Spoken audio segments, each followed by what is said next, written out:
Let's begin.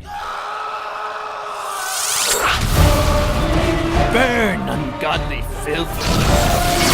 What do you want? To make you ours or to make you despair?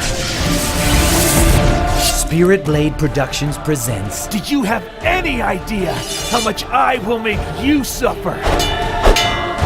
The horrific agony that I will inflict. Spirit Blade Dark Ritual. Hell will be a refuge for you when I'm finished. For more information, visit spiritblade.com. Well, my editing skills are crap, but can the same thing be said about Solo, a Star Wars story? Stick around and find out.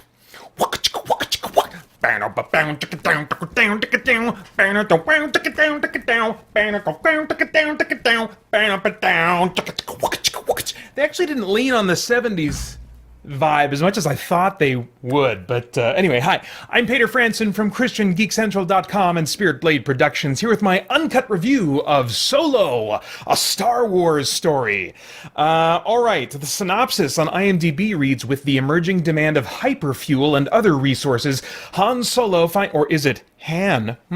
A question this movie raises. Not really. It's a topic that's addressed, though. Han Solo finds himself in the middle of a heist alongside other criminals where they meet the likes of Chewbacca and Lando Calrissian. Is it Calrissian or Rizian? Rissian, I think. In an adventurous situation exposing the criminal underworld of the Star Wars saga. Now, I should let you know from the start, I am not like a rabid fan of Star Wars. I don't even particularly these days have a special place in my heart for Star Wars. No nostalgia for Star Wars. No preference for Star Wars over another fictional sci-fi space universe.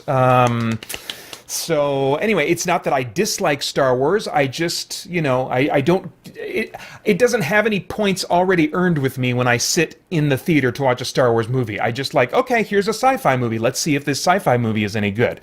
So anyway, as far as the story, the script, the pacing, the tone, I'm not going to give any spoilers. It's largely the same lighthearted affair that Star Wars movies usually are, very adventurous without getting really weighty and dramatically heavy.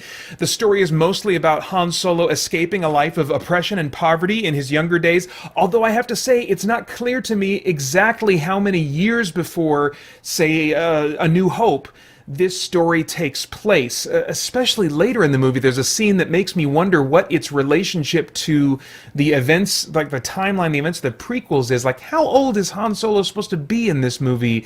Really kind of... Yeah, I wish that would have been more clear to me. And of course, when these familiar characters either are not showing their age in the case of Chewbacca, or they've been recast in the case of Han Solo and Lando, it's hard to gauge how young are they really supposed to be. You can't necessarily go off of the actors' ages of in this movie compared to the actors as they were at the time of filming those original Star Wars movies. So anyway, I wish that would have been more clear. It would have been nice for me, just in terms of like sussing out what the continuity is. So it's about Han Solo escaping this life of oppression and poverty that he grew up in, and his personal mission now to get enough money through a life of crime and scams and stuff like that, so that he can buy a ship and rescue and then sail off with his girlfriend. And this life, of course, gets him into a series of scrapes and brings him into contact with the roguish elements of the underworld, some of whom he befriends and others he comes into conflict with, and sometimes both. Now, I wasn't invested in the story and felt no sense of danger, really, because of the light tone, but in the last 30 minutes, the story took some unexpected turns for me that make me think that we could see some interesting character development in a sequel. They left Han in a place, some things having happened to him where I thought, oh, I can see how that would be formative to him in terms of how he views people and the world and, what he's all about. I can see how this could be a turning point for him as a character, but it happened so late in the movie that it wasn't explored in this movie. It just made me think, okay, if they make another Han Solo movie, I can see them exploring what is potentially potentially changed in him as a result of the events near the end of this movie. And I hope we do see that, like a Han Solo sequel. I think that'd be kind of cool. I'd like to see kind of where these characters go, even knowing where eventually Han Solo and Lando end up. Let's see, what else? The movie also has one or two nice references to the dual nature of Han Solo, and by that I'm referring to his nature as a selfish criminal who's only interested in money, and then also his nature as a good-hearted hero. And one of those natures in spirit, as it's presented in this movie, flies in the face of even one of George Lucas's interpretive choices for Han Solo. I think fans will get a kick out of that. There's also a surprising connection to one of the prequel movies, again, no spoilers, that comes in the last 30 minutes that I was like, whoa, interesting choice. And I really hope that they'll follow up on that in another Han Solo movie, or even the upcoming Episode 9. There was something that was an opportunity that was completely wasted in Episode 8, and I think that what they've done here, if applied to Episode 9, could help remedy what was stolen from us in Episode 8. Anyway, that's as specific and clear as I'm going to get on that issue. If you have seen the Han Solo movie, then maybe you know what I'm talking about and what I would like to see. Okay, so let's talk about the cast briefly. The cast, I felt like, was solid in their roles, and in some cases improved upon the original cast and the performances for these characters, as far as my tastes are concerned. Alden Ehrenreich, if that's how you pronounce his name, he plays Han Solo, and he uses some nice performance elements that are carried over from Harrison Ford's portrayal of the character, but he also fleshes him out further as the script allows. I mean, this is a whole movie that's focused on Han Solo, where Han Solo is the main character surrounded by an ensemble cast, as opposed to being a supporting character.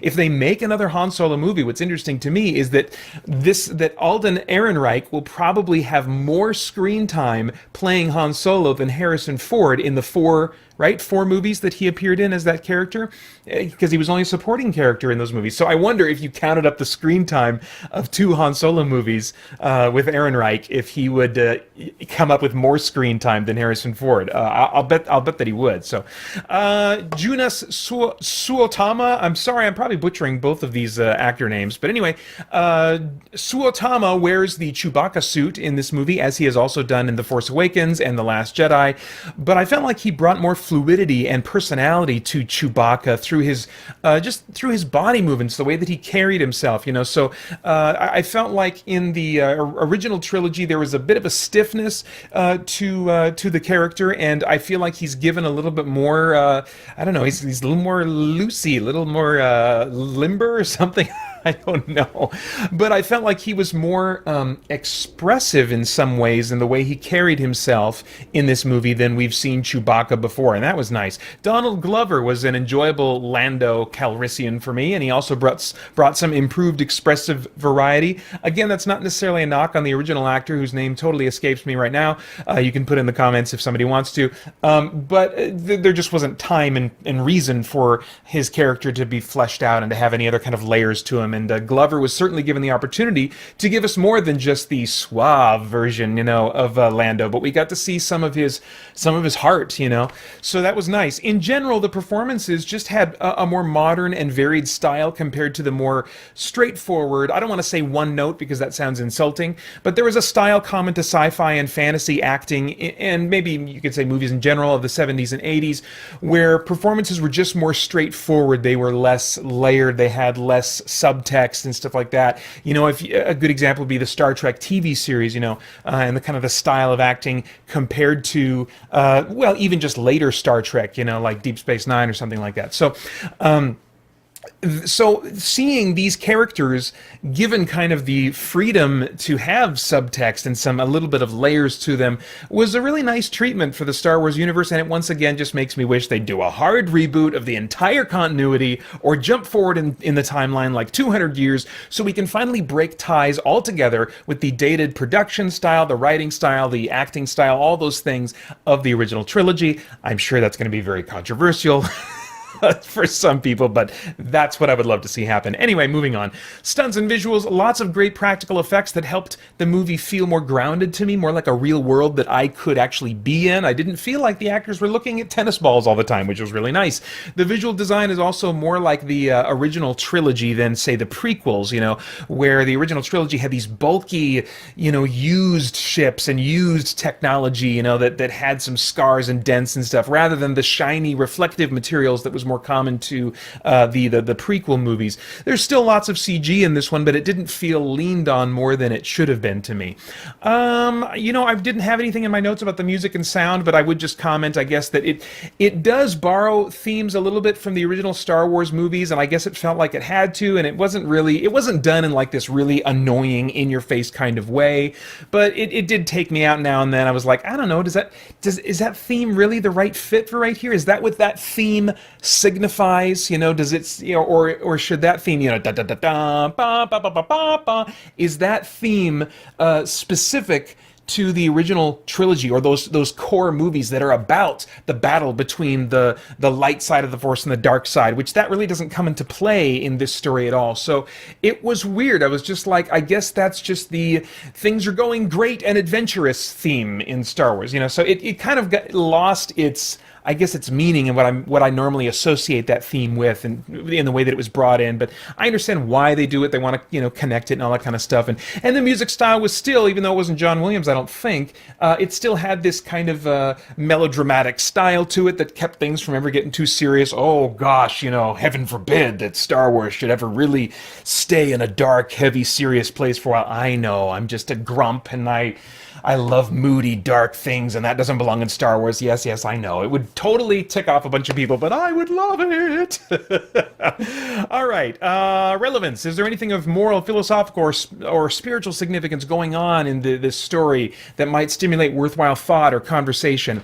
I don't know. What was interesting to me was that we're clearly, I think, meant to be emotionally invested in the well-being of a comic relief android character who frequently in this movie barks about wanting civil rights. And that was a weird choice to me, because androids have not really been treated as real people by human characters in past movies. They've been just kind of dismissed, even by Luke Skywalker. He's very dismissive of the concerns of C-3PO and stuff like that. And, the androids are largely treated, I don't want to say all the time. I do feel like sometimes they're treated with some kind of compassion or tenderness or affection, but it's unclear based on how androids are treated in Star Wars, whether or not they are real people or if they are just ones and zeros, or what is going on there. And this movie kind of leaned more in the direction, even though it kept the android as largely a comedic character, it leaned more in the direction of wanting me to emotionally invest, like in not just enjoy and laugh at and have fun with, and have like a affection for an android, kind of like, I feel like they're treated kind of like pets, where they are valued and they are considered worthy of compassion, but not in the same way as like a human being, and I felt like going into like the civil rights kind of stuff was maybe a step too far or something. It just felt out of place for how androids have been treated, how we've been asked to think about androids in past Star Wars stories, at least in the movies. But it did seem clear to me that the filmmakers wanted me to care about the well-being of this character just as much as any of the other human characters. When they were in danger, when things were not going well, when their life was threatened, it seemed clear to me that I was supposed to really care about this. I was supposed to value this person as much as, or this character as much as a person, But then if I start thinking about Star Wars droids as real people who should have as many rights as humans, who should be valued as much as the human characters, then suddenly, if you go back and watch those other Star Wars movies, a bunch of these heroic characters that are good guys in this movie franchise start looking like heartless racists if we're supposed to be thinking of androids as people just as much as any other human characters in the stories. So I don't think Star Wars is the place to probe questions about the defining characteristics of personhood. I think that's better left to, movies like I, Robot or maybe even The Terminator or something like that. I just don't think Star Wars is the place that makes sense to do that because it feels weird and inconsistent with how they've asked us or encouraged us, maybe I should say, to think about androids or droids in past movies. And while they really didn't probe deeply into, questions of or at all regarding questions about the defining characteristics of personhood in this movie, it did feel like a strange, out of place step in that direction. So, it was weird. I can see maybe why they would do that because of I don't want to give away anything that might spoil anything. But I can see why maybe they would do that because there's a little nudge, wink, wink thing that could be related to continuity in the main movies. But I don't know, weird stuff. Anyway, I have no idea what your tastes in movies are. Probably very different from mine, especially when it comes to Star Wars. But if I were a time traveler, I'd go back in time and say, Pater. Redbox this one when you've got nothing else to do. The world is interesting to look at, as always, and they do some interesting things in the last 30 minutes that you're going to want to know about, to talk about at the water cooler, and to, especially if they kind of let it carry over into another Han Solo movie or into, episode 9 or something like that. That last 30 minutes has some interesting turns that you'll want to just kind of know about and see play out in front of you. But otherwise, it's not going to do anything to make you feel more than your current indifference about Star Wars. All right, it's rated PG-13 for sequences of sci-fi, action, and violence, and those are all the thoughts I have about it. I'd love to get your thoughts in the comments below, and of course there's a ton of content and community over at christiangeekcentral.com, so I hope you'll join us there soon while I'm looking for the button as we continue to geek out and seek the truth. Let's begin. Burn, ungodly filth! What do you want to make you ours or to make you despair? Spirit Blade Productions presents Do you have any idea how much I will make you suffer? The horrific agony that I will inflict. Spirit Blade Dark Ritual. Hell will be a refuge for you when I'm finished. For more information, visit spiritblade.com.